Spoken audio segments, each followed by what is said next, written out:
Cellfin app থেকে ইসলামী bank অ্যাকাউন্টের mini statement কিভাবে দেখবেন এবং কিভাবে ডাউনলোড করবেন সেই প্রসেসটি আজকের ভিডিওতে আপনাদের দেখিয়ে দিব।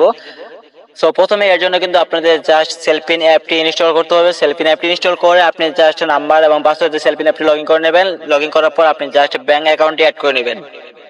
তো ব্যাংক অ্যাকাউন্টটি অ্যাড করার পর আপনার সামনে এরকম একটি ওয়েব পেজ চলে আসবে। সো এখান থেকে দেখেন নিচে স্টেটমেন্ট নামে একটি অপশন আছে, আপনি জাস্ট এই স্টেটমেন্ট অপশনটিতে ক্লিক করে দিবেন।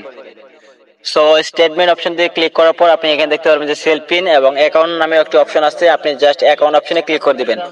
সো অ্যাকাউন্ট অপশনে ক্লিক করলে আপনি জাস্ট অ্যাকাউন্ট অপশনটি লগইন করে নেবেন। সো অ্যাকাউন্ট অপশনটি লগইন করার পর আপনি এখানে দেখতে পারবেন যে আপনার স্টেটমেন্ট তারিখ দেওয়া আছে 17/5/2025 এবং 23/5/2025। আপনি এখান থেকে তারিখ চেঞ্জ করে নেবেন। আপনি যে তারিখে স্টেটমেন্ট দেখতে যাচ্ছেন সেই তারিখটি এখানে দিয়ে নেবেন।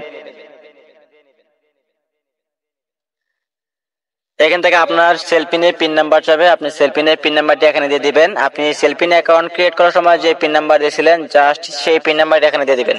সো পিন নাম্বার দেওয়ার পর আপনি ভিউ এখানে ক্লিক করে দিবেন। সো ভিউ এখানে ক্লিক করার পর আপনি দেখতে পারবেন যে আপনার স্টেটমেন্ট, আপনি কোন তারিখে কত টাকা লেনদেন করছেন সকল স্টেটমেন্ট কিন্তু আপনি একই পেজ এখানে দেখতে পারবেন। আপনি যদি এই স্টেটমেন্টটি ডাউনলোড করতে চান সেক্ষেত্রে কিন্তু উপরের দিকে দেখেন ডাউনলোড আইকন আছে, আপনি ডাউনলোড আইকনে ক্লিক করে দিবেন। সো ডাউনলোড এখানে ক্লিক করার পর এখান থেকে কিন্তু আপনার পিডিএফ আকারে ব্যাংক অ্যাকাউন্ট স্টেটমেন্টটি আপনি এখানে দেখতে পাবেন। সো এখন ডাউনলোড করতে পারবেন। সো এইভাবে খুব সহজে আপনার সেলফিন অ্যাকাউন্টের মিনি স্টেটমেন্ট দেখতে পারবেন এবং এই স্টেটমেন্টগুলো আপনি ডাউনলোড করেও দেখতে পারবেন।